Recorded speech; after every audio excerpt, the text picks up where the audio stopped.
Philippine President Rodrigo Duterte is willing to hold military exercises with China but not longtime ally the United States. Chinese media quoted him Monday as saying on the eve of a state visit. Duterte heads to Beijing on Tuesday for a 4-day trip that appears set to cement his dramatic foreign policy tilt away from United States, which he has railed against for criticizing his deadly war on crime. "It's only China that can help us," China's state-run Xinhua news agency quoted Duterte as saying in an interview ahead of his visit. Duterte also told Hong Kong-based Phoenix Television he was willing to hold joint military exercises with China and Russia. "Yes, I will. I have given enough time for the Americans to play with the Filipino soldiers," Duterte said when asked if he was open to war games with those two nations, as he reiterated he would no longer hold any more with the United States. "This will be the last. It has been programmed. I do not want my soldiers to be humiliated," Duterte said, in reference to one set of war games in the Philippines that ended last week. Duterte has sought to reshape his nation's foreign relations since taking office on June 30 by pivoting towards China and Russia while moving away from the United States, the Philippines' former colonial ruler and mutual defense ally. Duterte has repeatedly expressed anger over American criticism of his war on crime, which has claimed more than 3,700 lives and raised fears of mass extrajudicial killings.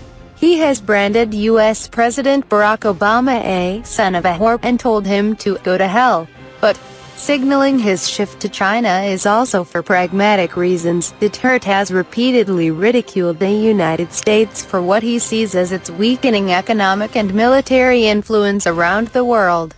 In the Xinhua interview, Duterte again thanked China for not criticizing the crime crackdown as he held out the Philippines' hand for soft loans and other forms of financial help. "China never criticizes. China never criticizes. They help us quietly," Duterte said, according to Xinhua. Duterte is bringing an entourage of hundreds of businessmen with him to Beijing, and Philippine media have said deals worth billions of dollars are expected to be announced during the trip.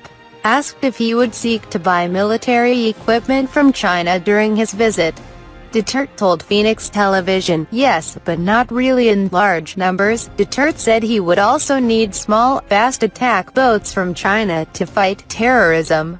"If China does not help us in this endeavor, we will have a hard time fighting terrorism," he said without elaborating, according to Phoenix Television.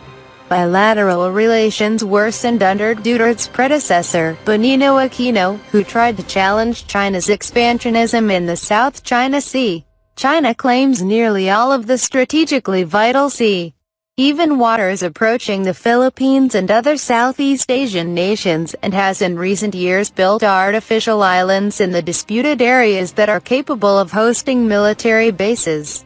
To counter China, Aquino allowed a much greater American military presence in the Philippines and started joint patrols in the sea with U.S. forces.